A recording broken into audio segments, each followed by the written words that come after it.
Halo semuanya. Jadi hari ini kita podcast 12 MIPA 6 kedatangan tamu lagi. Tamunya sama kayak yang sebelumnya. Irsad Sofiul Ula. Hai. Lagi sibuk apa nih? Mungkin sekarang sibuk sekolah ya. Sibuk Karena sekolah. masih apa ya namanya pelajar. Iya sih, belajar sih, sama sih. Oke, Irsad, bisa diceritakan diri sendiri dulu. Diri sendiri. Ya Perkenalan. perkenalkan nama saya Muhammad Irsad Sofiullah. Perkenalan lagi. Ya. Ya biasa dipanggil Irsad. Yes. Rumah nggak usah. Oke, nggak usah ya. Ngomong-ngomong satu kelas sama Ubi. Benar banget. Kita 12 MIPA 6 ya. Solid. Oke, tema untuk hari ini adalah apa tuh? Tema aku punya mungkin kisah apa ya wilayah di Turki. Turki Utsmani. Ya betul. Mm-hmm. Kekaisaran Turki kekaisaran apa ya Romawi Timur. Romawi Timur. Nah di masa itu pada abad pertengahan ya itu Ah. ada sebuah kota namanya Konstantinopel. Itu Oh, iya. peradaban kota yang sangat maju pada zaman itu. Ini Ini asik ya, asik untuk dibahas. itu kamu mau membahas apa dari kota Konstantinopel? Konstantinopel itu kan kota yang apa ya? Dulu tuh kayaknya maju banget ya. Makmur. Maju. Betul. Itu apa yang kamu mau bahas? Nah karena mungkin sebuah kota yang maju kan pasti ingin apa ya namanya? Pasti ingin apa panjang ya maksudnya umurnya apa ya? Susah Ingin banget. terus berkembang lah tanpa ada mungkin halangan-halangan yang mengganggu lah. Ya. Nah di Konstantinopel itu sendiri dibangunlah tembok-tembok untuk mencegah mungkin dari serangan-serangan iya. yang ingin apa mengambil alih kota tersebut karena ya inginlah untuk Konstantinopel itu Mempertahankan diri. ya karena Itu dulu tuh sebelum sekarang kan dipegang Turki. kekaisaran iya Turki. Dulu tuh dipegang siapa sih? Nah untuk dulu itu ada di tangan kekaisaran Romawi Timur itu. Romawi Timur. Romawi Timur ya dipimpin oleh seorang kaisar. Siapa kaisar? Nah untuk itu saya belum tahu tidak mendalami itu siapa. Ya, Iya, jelas ada kita anggap Udin lah. Iya Udin. Si Udin ini sebagai kaisar Romawi, Nah. pengen dong Wilayah saya harus- wilayahnya terus maju gitu kan ya. dan terus berkembang. Berkembang. Itu apa yang terjadi setelah? Nah karena kota itu terus maju dan sangat pesat ya untuk perkembangannya. Nah di sisi lain di daerah Turki yaitu ada kerajaan miliknya Sultan Mehmed II atau biasa panggilannya Muhammad Al-Fatih. Muhammad Al-Fatih. Muhammad Al-Fatih itu ingin menguasai kota tersebut, Konstantinopel. Ini dijadikan sebagai peradaban kota Islam lah. Oh, kenapa dia pengen ngerebut Konstantinopel dari Romawi gitu? Nah, Apa ada si Romawi ini ngelakuin kebuatan keji ke rakyatnya atau gimana tuh? ya Belibet. sebelum ke situ mungkin ya Ada ceritanya dulu nih. ada. Oke, apa tuh? Jadi Konstantinopel itu adalah apa ya? Orang-orangnya itu Kristen. Ya. Nah, terus kenapa Muhammad Al-Fatih ini ingin menguasai kota tersebut, Konstantinopel? Nah, karena sebelumnya Konstantinopel itu tempatnya itu sangat strategis sekali. Strategis. Karena ada di jalur perdagangan mungkin dari benua Eropa dan benua Asia. Oke. Jadi untuk perputaran ekonominya di situ Bagus banget. bagus. Bagus banget. Dan perekonomiannya sangat maju lah. Secara benteng ya sudah bagus. Jadi itulah untuk dijadikan daerah jajahan itu sangat bagus untuk mengembangkan Islam. Peradaban Islam. Iya betul. Itu berarti bukan karena mereka Kristen itu ya? Enggak. Karena memang ingin menaklukkan kotanya. karena kan maju banget ya. menarik banget. Oke. Itu. Itu karena apa? Motivasinya apa gitu loh? Motivasi. Ini bagus nih, kita serang. Kenapa itu? Kenapa ya? Kenapa ya? Kenapa? Apa? Oh iya. Kenapa itu Al-Fatih ingin Hmm. menaklukkan Konstantinopel? Karena yang pertama Nabi besar kita Shallallahu Alaihi Wasallam. Nah, itu sudah bersabda bahwa Konstantinopel pasti akan takluk di tahun kaum muslimin. Nah, Al-Fatih ingin apa ya ibaratnya mewujudkan impiannya. mewujudkan Sabda Rasul. Karena jelas Rasulullah tidak pernah berbohong. Dia ada orang yang sangat jujur. Jadi itu ini kan sabda Rasulullah udah dari zaman dulu banget. Ya. Itu berarti pasti ada dong orang-orang muslim yang udah mencoba buat naklukin. Ya, ada sudah beberapa pasukan dari Al-Fas, kemudian Arab dan Bulgar kalau nggak salah. Bulgar.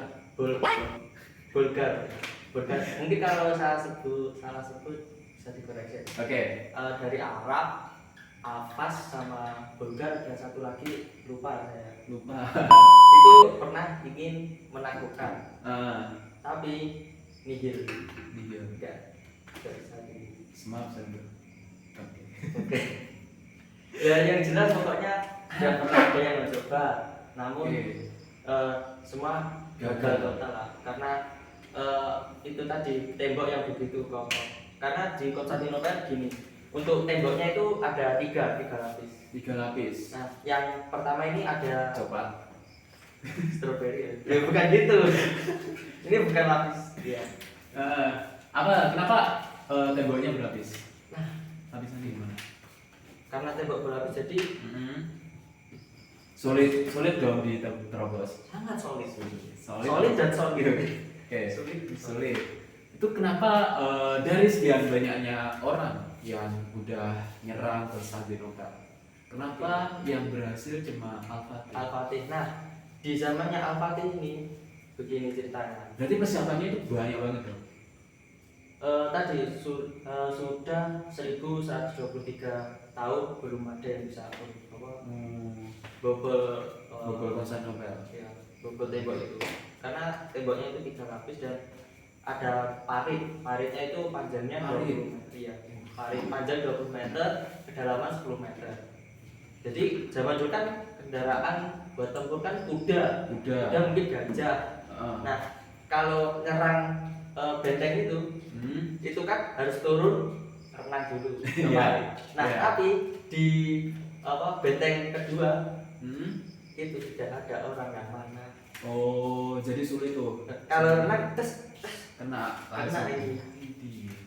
Nah, kalau sudah lolos ke parit benteng 2 lolos ke benteng 3 dilempar nanti panah lagi. Sama prajurit gitu. Jadi mereka ngedefendnya itu pakai panah, batu. Ya, gitu. mereka sudah antisipasi ya mungkin bagaimana cara mereka menyerang. Nah,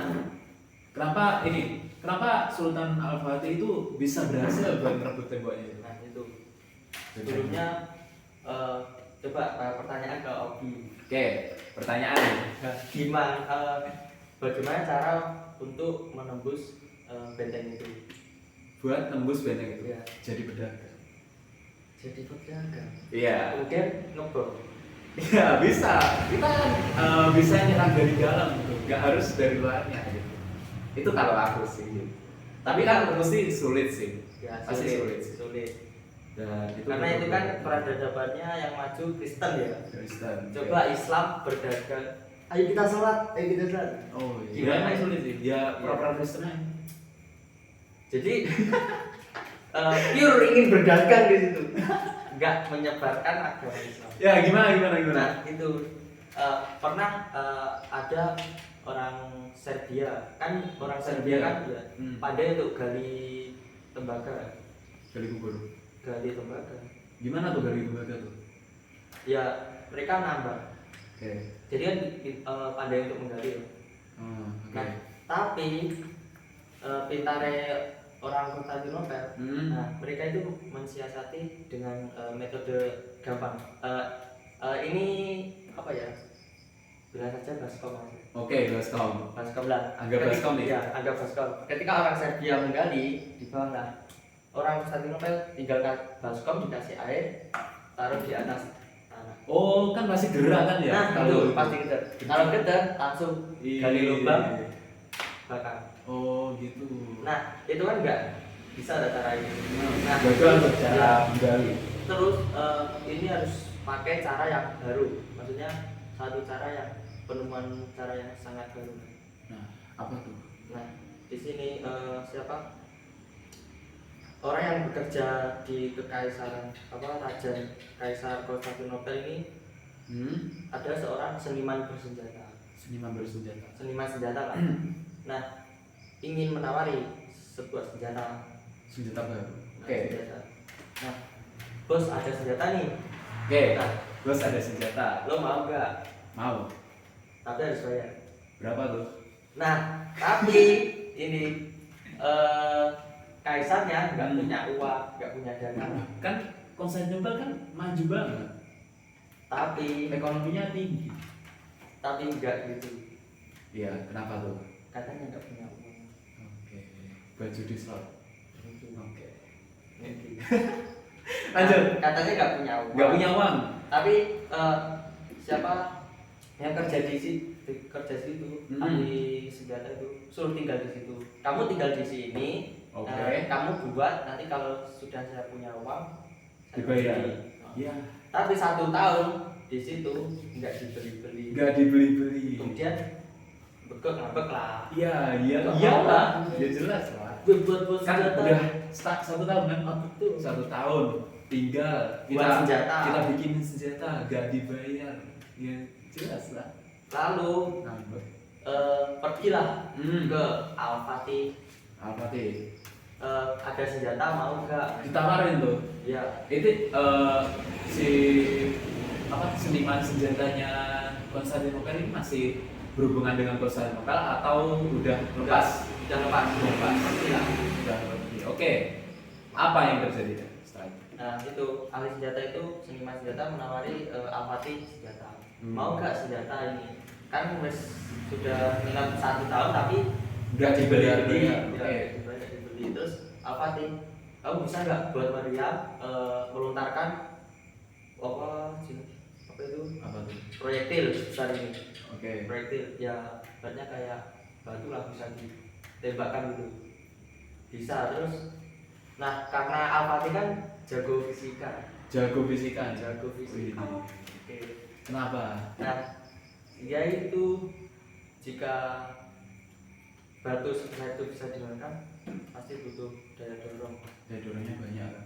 Oke, kenapa tuh? Nah itu. Nah, kita Kemudian harus belajar fisika lagi sih. iya sih. Saya nggak ahli, saya nggak saya dibahas. Lanjut. Jadi seniman senjata itu Seniman senjata. bisa membuatkan apa itu senjata buat Al-Fatih. Berarti di ACC tuh permintaan apa? Di ACC. Dan langsung saya bayar 4 kali lipat sama Al-Fatih. Orang kaya ya. Mau dong. Seniman senjata. Kan dari si Konstantinopel di 1 tahun nggak dibayar. Cuma Sekali diberi Al-Fatih tempat langsung tinggal. Cuma tinggal di sini keren. buat nggak dibeli. Pergi. Oke, lanjut. Kemudian buat saya bayar 4 kali lipat, dibuatlah. Kemudian jadilah namanya meriamnya The Great Turkish Bomber. Basilika Cannon. Basilika Cannon. Basilika Cannon. Ya itu nama senjatanya. Itu berarti bentuknya kayak meriam biasa. Kayak meriam gini. Jadi buatnya itu 2 bagian. 1, 2 gini. 2 kali meriam gitu. Ini jadi 1. Oh. Buatnya 2 agar mempermudah untuk transportnya. Kan Oh, buat iya. menaklukkan kota tersebut. Iya. Nah, itu buatnya ada 3 jenis. 3 jenis. Kecil, sedang, sama yang besar. Yang kecil itu besarnya untuk tingginya yaitu 3,4 meter Tinggi. tinggi. Itu Udah lebih dari ukuran manusia dong. Nah betul. Itu dan keren. itu yang paling kecil. Paling kecil. Yang sedang 5,2 meter. Nah, yang besar nih. Nah, yang besar 5,3. lebih. Oh, lebih. 8,4 meter. 8 meter. 8,4. Berapa tuh? Wah, itu besar. Gimana? Dan bahannya itu dari tembaga dan besi dicor. Nah, tapi pada saat itu gimana cara buat meriam sebesar itu? Nah, kalau yang kecil lagi kan pasti ada moldingnya. Untuk cetakan itu ada cetakan. Ya, kan kecil. Nah, tapi Pak Fatih minta bahkan 2 kali lipat lebih besar. Yang Oke. Kakak-kakak Yang sedang terus yang besar banget. Iya. Nah, itu gimana caranya? Ternyata caranya mereka itu gali terowongan di sana. Bentuknya itu kayak meriam. Oh, cetakannya terowongan. Nah, Ih. terus dituangkan kotoran itu semen sama tembaga. Oke. Nah, kemudian langsung mengelupas kayak kepom-pom jadi kupu-kupu. Itu prosesnya lama banget dong. Pasti. Sih. Nah, setelah jadi senjatanya, kemudian dikumpulkanlah semua prajurit-prajurit. Oke. Ini senjatanya itu jumlahnya banyak banget atau Banyak. Jadi Alphard ini membuat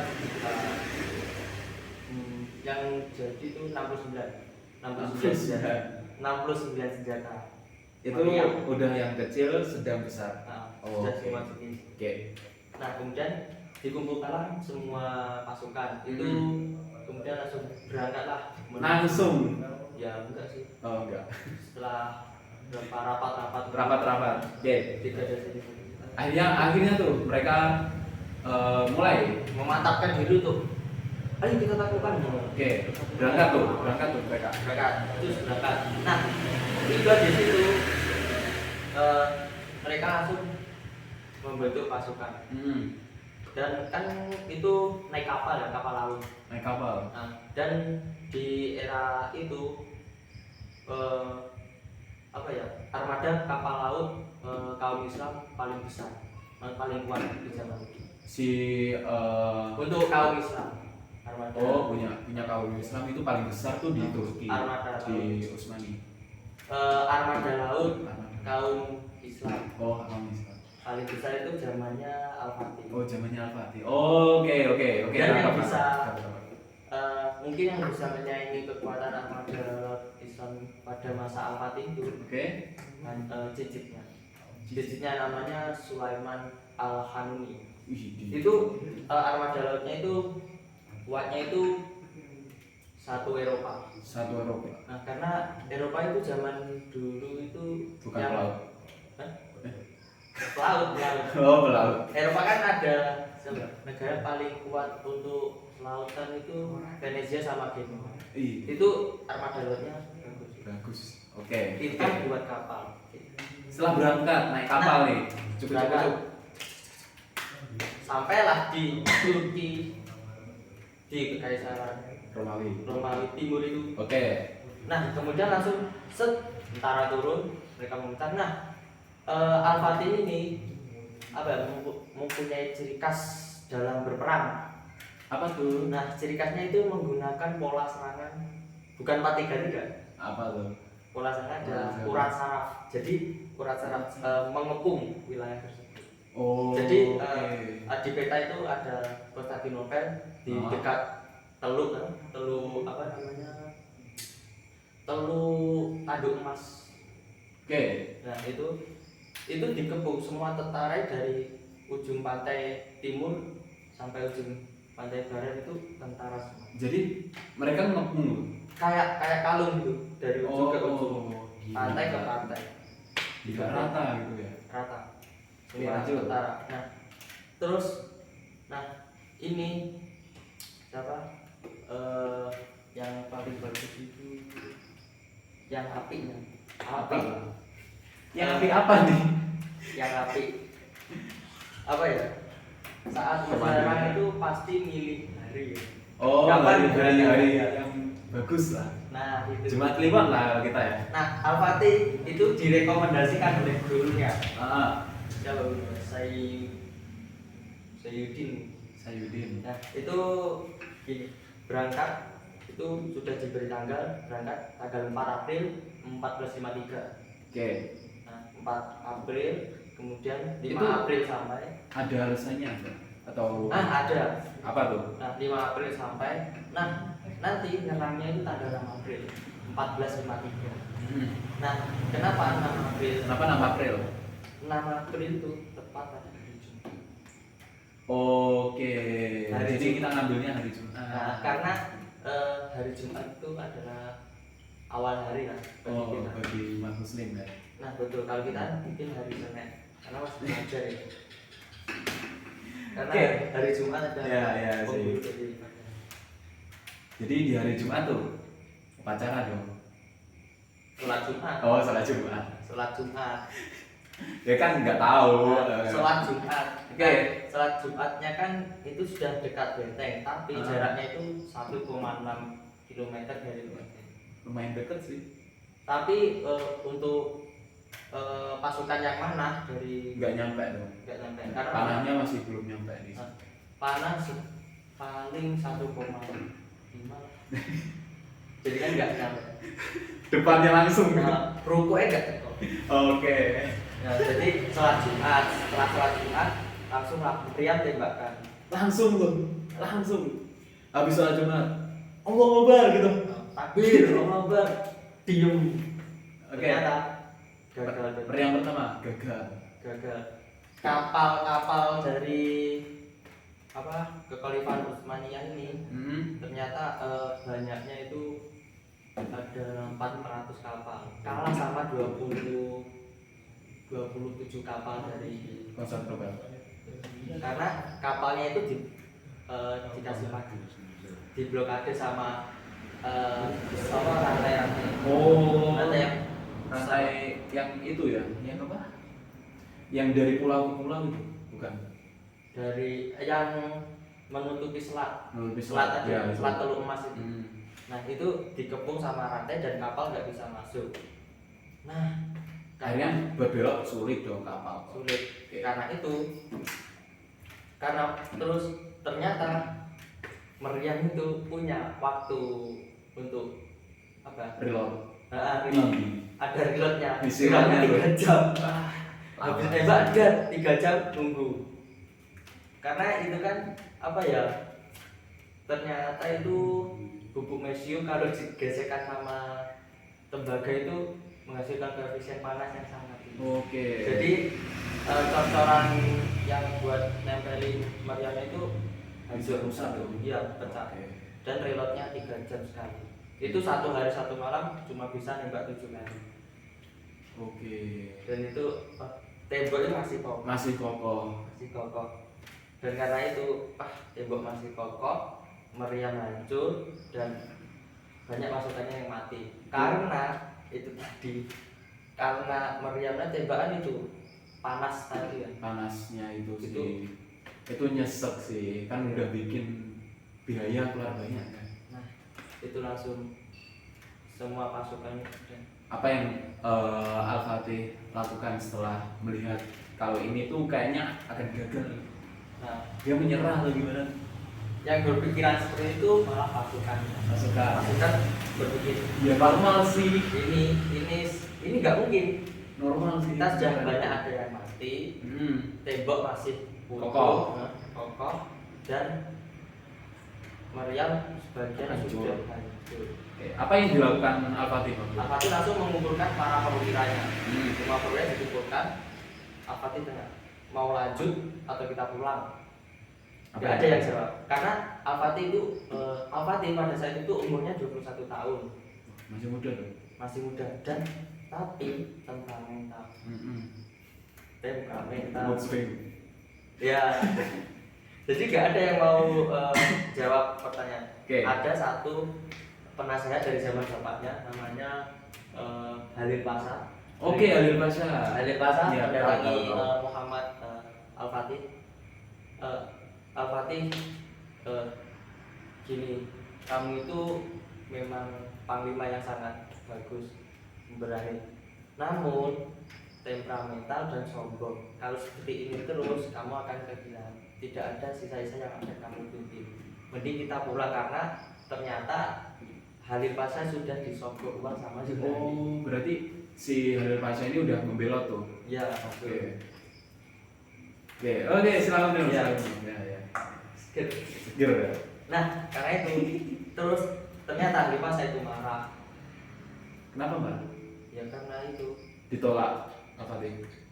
Ya enggak. Penasehat dari zaman bapaknya ini Halim Pasha menyuruh untuk balik. Oh, oke. Tapi Al-Fatih nggak mau marah. Tapi ada penasehatnya, siapa namanya, Jaganus Pasha. Itu membanting meja, brek, ojo mulai, jangan pulang. Jangan pulang. Kita nggak mau, saya nggak mau kalah sama tumpukan batu-batu. Lebih baik kita mati syahid atau kita bisa mendapatkan kota ini. Akhirnya Al-Fatih. Halim Pasha ikut Al-Fatih dan menyusun rencana lah. Menyusun rencana dan semua ikutlah sama Al-Fatih karena itu tadi 21 tahun temperamental, nggak ada yang ikut aja. Karena kan mau mati syahid atau kita mendapatkan kota tersebut. Nah itu yang hal yang mungkin mustahil tapi kok bisa. Apa yang terjadi waktu itu? Gini, karena kapalnya itu di blokade sama Rantai. Nah, Halim Pasha itu bilang gini, kita pindahkan, kita angkat kapal kita ke Galata, dari Bukit Galata, kita naikkan, kita turunkan ke Teluk Emas. Nggak mungkin. Tapi, nah ada yang bilang nggak mungkin, gimana? Gimana Sultan nggak mungkin gitu. Nah, ada Sultan bilang apa? Quotes yang sangat. Apa tuh? Nah, quotesnya gini, ini sampai sekarang masih bagus. Quotesnya gini, jangan bilang kepada saya nggak mungkin sebelum kamu mati untuk mencoba. Nah, jadi jangan bilang nggak mungkin kalau belum mati juga sampai mencoba. Langsung tuh. Nah, langsung itu kapal diangkat dari Bukit Galata ya, puluhan kilometer itu diangkat terus diturunkan ke Teluk Emas. Nah itu dalam satu malam 72 kapal itu Indah semua tuh. Teluk Emas dan pasukan Konstantinopel langsung panik. Kaget tuh. Panik. Oh, tiba-tiba ada kapal nih. Ada kapal bendera dari loh. Takbir Allahu Akbar. Halim Pasha tuh gimana tuh? Yang udah disogok tuh? Oh yang itu ikut aja. Ikut. Karena satu musuh banyak. Oke. Ikut aja. Nah setelah itu setelah penyerangan tadi terus diserang, akhirnya temboknya jebol, bentengnya jebol. Ini tembok jebol tuh gara-gara meriam juga. Oke. Meriamnya itu di bawah. Tiba-tiba tembok jebol. Oke. Oh iya. Kan ada 69 meriam kan. Tadi ada yang hancur. Oke. Ya mungkin hancur sebagian Sebagian masih dipakai lah. Nah itu langsung menyerang. Kemudian Konstantinopel. Kenapa gini? Kenapa waktu nyerang sebelum pindah kapal tuh nggak berhasil, terus setelah pindah kapal tuh berhasil? Kenapa? Nah karena itu tadi di sebelah barat. Nah sebelah barat, benteng barat itu bentengnya itu sering diperbaiki, ada pasukan yang memperbaiki. Jadi ketika di meriam jebol diperbaiki lagi. Namun yang sebelah benteng sebelah utara, yang di Teluk tuh. di Teluk sebelah utara, itu nggak pernah diperbaiki. Maksudnya gimana ya? Pasukannya itu lebih banyak ke yang barat karena tawa dan meriam. Nah tapi ya itu sebelum pemindahan kapal itu gini, sudah muncul strategi, kita pindahkan penyerangan ke wilayah utara, nanti kan yang jaga benteng sini itu pindah semua ke yang utara untuk mungkin memperbaiki. Nah, yang barat jadi kan nggak ada yang Kosong. serang jebol lah. Oh, langsung. Serang jebol. Tapi yang di sini tetap karena Berarti diserang dua arah tuh. iya, Oh, jadi itu oke. strateginya. Itu yang mimpin siapa tuh? Yang di sebelah barat. Tadi perwira. Yang pakai kapal tuh Al-Fatih langsung berarti. Al-Fatih. Oke. Ikut yang kapal. Oke. Akhirnya apa yang terjadi? Akhirnya temboknya jebol. Yang bagian Tadi yang sama barat. Iya. Yang barat jebol. Oke. Lanjut. Nah, udah kemenangan gitu kita. Langsung. Gak ada apa gitu, gak ada. Langsung udah kemenangan nih. Lah 150 sampai 250 pasukan. Apa tuh? Pasukannya Al-Fatih. 150 orang atau 150 Orang. Cuma dikit dong. 150 dikit dong. 1000 sih. Oh. Ada RB-nya lupa. RB-nya lupa. Oke. Akhirnya mereka tuh udah tuh ngebobol istananya. Takluk lah. Konstantinopel tuh. Takluk. Terus kaisarnya dibunuh atau enggak? Enggak. Nah, Muhammad Al-Fatih ini masuk dari gerbang, nggak tahu gerbang yang mana kok masuk. Nah, kemudian masuk di mana nih? Yang sekarang jadi museum. Iya, Hagia Sophia. Oh, Hagia Sophia. Di Oke, Istanbul. tahu. Iya. Itu kan sekarang jadi masuk dalam UNESCO. Oh iya. Itu kan sebenarnya gereja.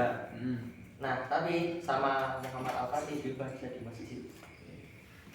Nah itu tadi di gereja tersebut banyak orang-orang Kristen. Mereka bersembunyi di situ karena takut untuk dibunuh. Karena yang itu tadi penduduk Konstantinopel dulu itu kan mengusir siapa? Islam. Oh, mengusir Islam. Ya, membunuh. Tapi kata sabda Rasulullah, jangan membunuh, jangan membakar, dan jangan mengambil. Akhirnya mereka tuh Al-Fatih bilang, kalian nggak akan saya bunuh. Oh, oke. Kalian bisa tinggal di sini sama properti yang ada di sini masih milik kalian. Dan jika kalian ingin keluar dari kota ini, kami akan mengantar sampai depan pintu. Maksudnya pintu kota. Bukan pintu rumah. Nah, karena Al-Fatih juga termasuk selain panglima, kemudian ahli fisika, ternyata juga tahu tentang seni. Gimana tuh? Seni. Nah, karena Hagia Sophia ini adalah gereja. Itu keren banget sih. Gereja. Diubah jadi masjid. Gereja pasti ada lukisan Yesusnya kan. Nah, sama ganti. ditutup. Oh, ditutup. Sama Al-Fatih ditutup. Karena itulah. Karena di Istanbul itu Konstantinopel itu kan rawan gempa. Beruntung lah, buka lagi, bikin yang baru. Yesusnya kebuka. Oh,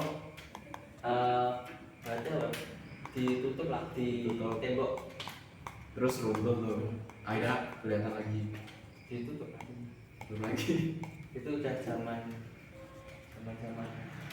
kesini lah. Gila. Nah, sekarang kan sudah dijadikan Museum. Nah, gereja ke masjid itu kan masjid pasti ada arah kiblat. Nah, tapi gerejanya itu nggak ngadep kiblat. Enggak. Tapi rubah dikit nggak apa-apa. Rubah dikit nggak ngaruh. Oke. Maksudnya untuk saf sholatnya itu diserokan. Bangun aja. Ya, mungkin itulah. Ada lagi? Enggak. Nggak ada. Oke. Terima kasih buat Irsyad, itu ceritanya panjang dan panjang sekali. apa ya? amanahnya banyak lah gitu lah kan. Kayak jangan menyerah dulu kalau kalian tentara yang Al-Fatih belum mati, belum mati jangan mencoba. jangan menyerah. Oke, terima kasih buat yang udah nonton, sekian dari kami, dadah.